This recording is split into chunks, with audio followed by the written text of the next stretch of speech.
3 keys to recover your confidence after narcissistic abuse. Do you find yourself full of doubt when you try to make a decision? Do you feel more like an impostor than like you belong in your own life?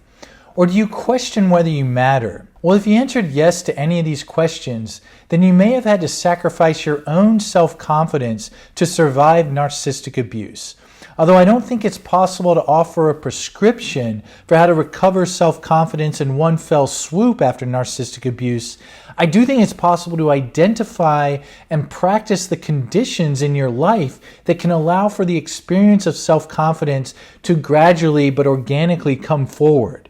In today's video, I'm going to explain these 3 conditions that I think are necessary for your self-confidence to begin to return and emerge. And by practicing these conditions in your life, you might be able to feel more confident in your ability to make and sustain new safe relationships, take on personal and professional goals that are important to you, and believe in yourself even when others seem to disagree with you. And my name is Jay Reed, and I specialize in helping individuals recover from narcissistic abuse in individual therapy and through my online course and accompanying private Facebook group. I like to think of therapy and my online course as ways to afford each survivor a map of this journey so that they can know the best path to take for themselves. And of course, each survivor needs to travel this path for themselves, but a map can be, I think, tremendously important in helping do this. And I think there are 3 features on the map that I like to call the 3 pillars of recovery. Pillar number 1 is making sense of what happened so that you know it was not your fault. Pillar number 2 is gaining distance, whether it's psychological, emotional, or physical distance from the narcissistic abuser. And pillar number 3 is living in defiance of the narcissist rules. And importantly, you can't do this in a vacuum. It's essential to find and participate in communities of people who can get, validate, and support you on this path. Today's video falls under pillar number 3, living in defiance of the narcissist rules. And again, all these videos are classified based on where they fall along these 3 pillars, and there's 3 playlists that correspond to these 3 pillars. I encourage you to check out if you're interested. Well, if you were a scapegoat survivor of a narcissistic parent or partner, then I encourage you to check out my free ebook on the topic. It's called Surviving Narcissistic Abuse as a Scapegoat, and goes into other important aspects of what it's like to be in the shoes of the scapegoat child or partner of the narcissistic abuser. From self-limiting beliefs about yourself that you may have had to adopt in order to survive, to why the narcissistic personality is so geared to put those closest to them down. I think the ebook can help you realize how none of this abuse was your fault, but rather the product of the narcissist's own psychological and emotional problems or pathology. And you can find the link to the book in the description below or by clicking here. So the problem of self-confidence for children of narcissists.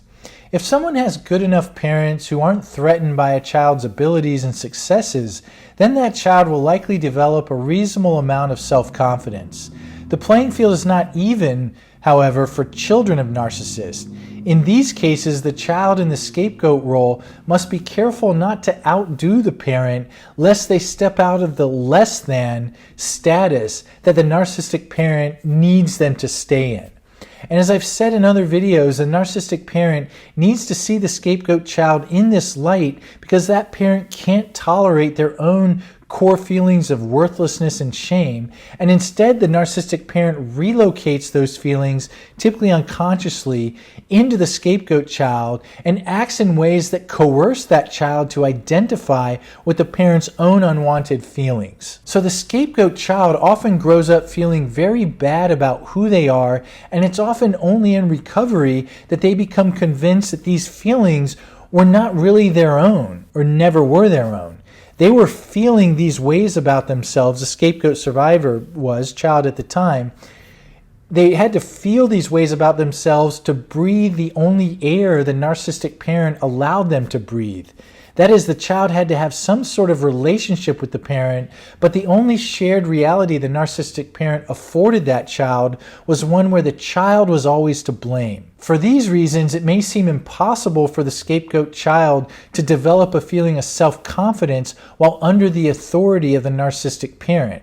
And this is particularly the case if no other adult intervenes on the child's behalf or offers the child a healthier substitute form of relationship. People who are in the process of recovering from a relationship where they had to feel less than in order to make things work understandably yearn for a sense of confidence in who they are and what they can contribute. And I think that regaining such confidence is integral to knowing that one is equal to others. Well, what gets in the way of self-confidence for survivors of narcissistic abuse? I think the main obstacle is being forced to adopt beliefs about oneself that are incompatible with self-confidence. For example, if a survivor believes that if they demonstrate their abilities, then others will find them to be a fraud, then that survivor will be unlikely to feel confident or express their abilities. And these beliefs are not necessarily fictional when living with a narcissistic abuser. You may have experienced your narcissistic parent or partner to react with utter disbelief and a hurtful alternative explanation of your display of confidence that it was all an act, but that they know the real you. Well, you can think of your sort of natural, organic self-confidence as a hot spring. And I like this analogy because a hot spring happens in nature when water is deep below the Earth's surface, but then heats up by virtue of deep geothermal activity. As that water heats up, it rises through the cracks of the rocks between it and the surface and can form a sort of pressure-filled hot spring where the warm water comes spurting out of the earth.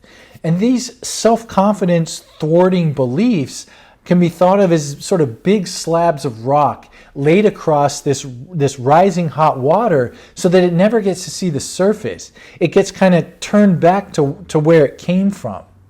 So what conditions can be put in place to help bring forth your self-confidence?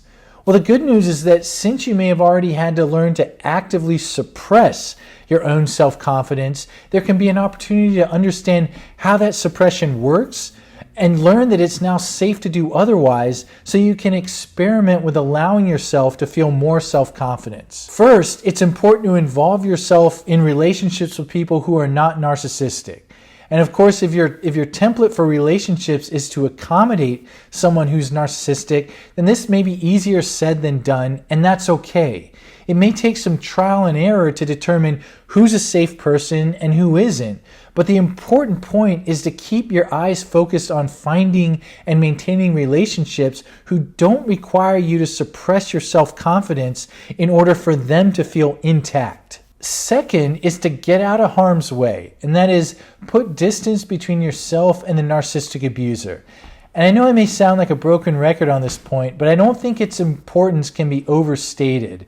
When you're in close contact with a narcissistic parent or partner, our survival-based mechanisms I don't think can help but kick in. And the mechanism of forbidding yourself to feel confident can certainly be included. So by distance, I mean mainly emotional and psychological distance, and that may or may not require, in addition, physical distance. Third is to experiment with ways of living that you would do if or when you actually feel confident. By practicing not holding back from activities that you would do if you felt confident, you're letting yourself know that you are now permitted to do confidence-inspiring things in the world. And this is where acts of self-care come in. Prescribing daily acts designed to take care of your well-being, I think, is a great example. If you feel anxious or depressed, these kinds of self-care acts can feel very difficult. Yet if there's a way to get them done repeatedly, then over time a person tends to feel better. And a great resource for how to exercise this type of self-care after narcissistic abuse is my free webinar that gives you 7 specific tools you can apply in your life. And if you haven't already done so, I highly encourage you to check it out. You can find the link in the description below or by clicking here. Well, the common thread across these 3 conditions is that none of them promise to get you to feel confident right away. Or rather, they remove an obstacle to feeling confident and thereby, I think, pave the way for you to eventually feel safe enough to entertain your own confidence, or they get you in the habit of doing things for yourself that could eventually inspire confidence. And although there's no magic bullet to feel confident right away, there also does not need to be any delay in creating these conditions in your life, even sort of today. There's a form of therapy called acceptance and commitment therapy. And one of the tenets of this therapy that I really like is that emotions, thoughts, and feelings are thought of as inner private events that we have very little control over. It may seem a bit despairing to consider this, but it can eventually be incredibly liberating, because then we get to point ourselves in whatever direction we want in life, so long as we're willing to have whatever private events come up as we proceed in that direction. So today's 3 conditions, I think, very much fall within this acceptance and commitment therapy philosophy. I would only add that it might also set up a kind of binary of, whether you succeed or fail at moving in this direction towards, these conditions of growing your self-confidence. And in the aftermath of traumatic levels of narcissistic abuse, it just may feel like too much at times to maintain these 3 conditions in your life. And I'd say that exercising, again, compassion and patience towards yourself in these moments is really its own victory in the process of recovery. And you can always come back tomorrow or the next week or next month to resume your efforts. Well, I hope you found today's video useful. It came from so many comments and actually an email survey I recently conducted on the kind of content that would be relevant from survivors of this form of abuse. And so I want to thank everyone for helping kind of crystallize that the issue of confidence and recovery of it is a really important one, in the eyes of those who are in the process of recovering from this form of abuse. Well, again, I look forward to posting again next Friday, and want to thank everyone for your continued engagement and support of the channel. Take good care.